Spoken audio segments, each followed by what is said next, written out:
Alrighty, let's take a look at the vertex form. I'm going to write this on here. This is going to go with 4.1. This is going to go with 4.2 day 1.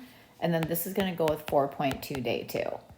So let's just go through this pretty quick. It's going to still be a parabola because it's still a quadratic. The whole idea of what we're studying right now is quadratic functions, meaning they all have an x that gets squared.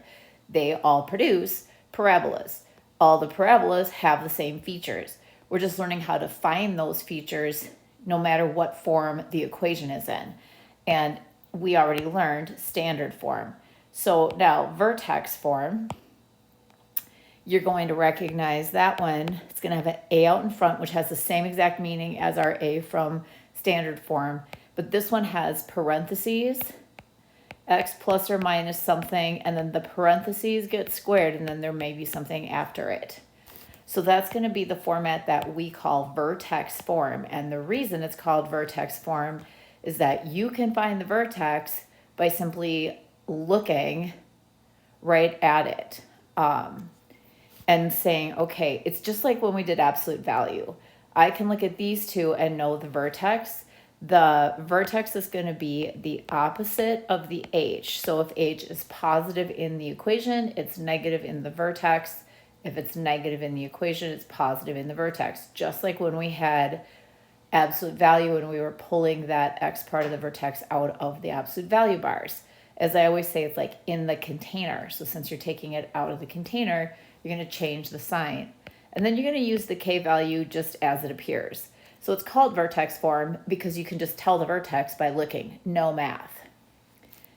Axis of symmetry, this stays the same all across the board. You are always going to be writing x equals, and then the x part of your vertex, which in this case, you found by finding the opposite of that number on the inside.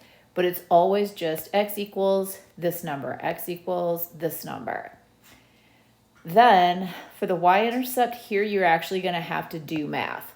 So yesterday we didn't. And if you watch the notes, you'll see an example or two where you plug in the 0 for x, but then you have to actually solve to find out what that's going to be.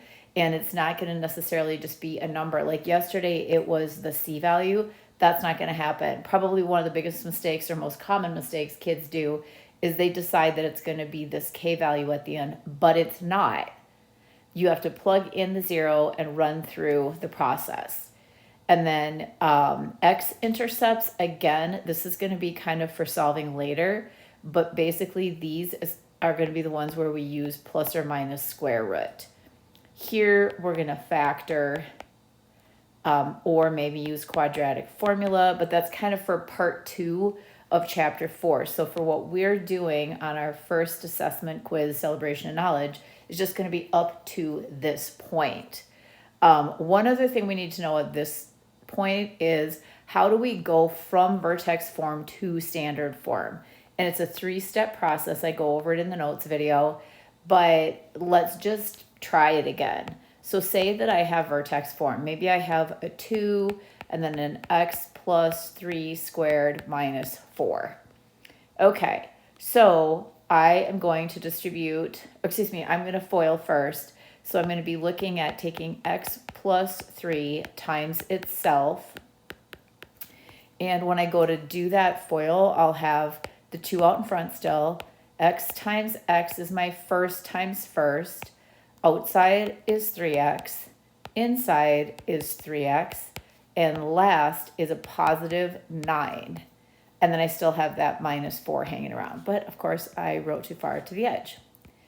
So now I'm going to go ahead and look at putting those 2 3x's together. These are going to go together to be a 6x. I'm just writing y because why not? And then I'm going to do what it says to do next. After I FOILed, I'm going to distribute the a value. So this goes to everything inside the parentheses. So now I have 2x squared plus 12x plus 18 minus 4. And so when I'm done, I'm going to have a y equals 2x squared. Notice that the a value here is a 2 and here it was a 2. That should always be the case. They should always have the same a value. And then I'm going to have my 12x, but 18 minus 4 is going to turn into 14. And so then that is where the combining like terms comes in.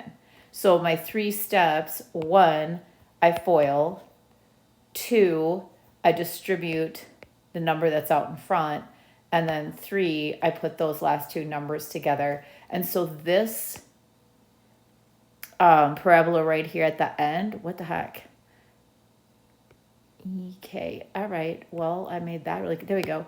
That parabola at the end and this parabola at the beginning, if I graphed them, they would be identical to each other because they are the same parabola with the same features, just in 2 different forms. And each form offers things that are easier to know about that parabola. So for example, this one, I can quickly say, hey, my vertex is going to just be -3, -4. I can just see that. That's easier than here when I would have had to do opposite of b over 2a. Then I would know my axis of symmetry because it's x equals that x coordinate of my vertex. If I want to know my y-intercept, however, this one's easier. And I can say, oh, my y-intercept, meaning where it's going to cross the y-axis, will be 0, 14. That's true about this one up here as well, but I would just have to do more work to get there. So each form kind of offers certain pieces of the information that are easier to find. All right, I will do another video to fill in the last part after I do the notes for that. Ciao, babies.